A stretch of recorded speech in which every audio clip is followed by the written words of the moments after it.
আসসালামু আলাইকুম। ওয়ালাইকুম সালাম। জি আপা, আপনি সোনালীতে একটা ডিপিএস করেছেন। সে সংক্রান্ত কিছু প্রশ্ন করব। উত্তর দিয়ে আমাকে সহযোগিতা করবেন। জি, জি, আপনার নাম কি? Jasmine Begum. Jasmine Begum. Jasmine Begum. আপনার বাবার নাম কি? দুলা মিয়া। দুলা মিয়া। আপনার মার নাম? সুফিয়া খাতুন। সুফিয়া খাতুন। আপনার স্বামীর নাম কি? রিনু মিয়া। রেনু মিয়া। আচ্ছা, ঠিক আছে। তো আপনি যে একটা ডিপিএস করেছেন সেটি কি মাসিক নাকি বাৎসরিক?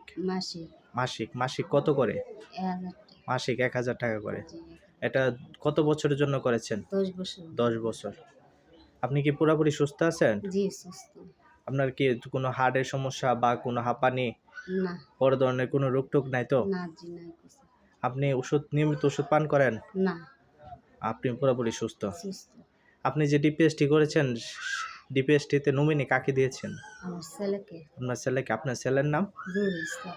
জহিরুল ইসলাম। হুম, আমরা দেখতে পাচ্ছি জহিরুল ইসলাম তো অপ্রাপ্তবয়স্ক। তো ওর লিগ্যাল গার্ডিয়ান কাকে দিয়েছেন? কালাম্মা। ওর খালাম্মাকে। ওর খালাম্মার নাম? পুতুল বেগম। পুতুল বেগম। ওকে। তো আপনি কি কাজ করেন? আমি গৃহিণী করি। আপনি গৃহিণী, ঘরের কাজ-টাজ করেন। ওর কাছে। আচ্ছা। আপনি কি বস্তাবনের পরে সাইন করেছেন? জি, সাইন করছি। আচ্ছা, আমরা দেখতে পাচ্ছি আপনার বস্তাবনায় একটি ফোন নাম্বার 01746340665। এই নাম্বারটি কি আপনার? জি। ধন্যবাদ ম্যাডাম আমাদের সোনালীর সাথে থাকার জন্য।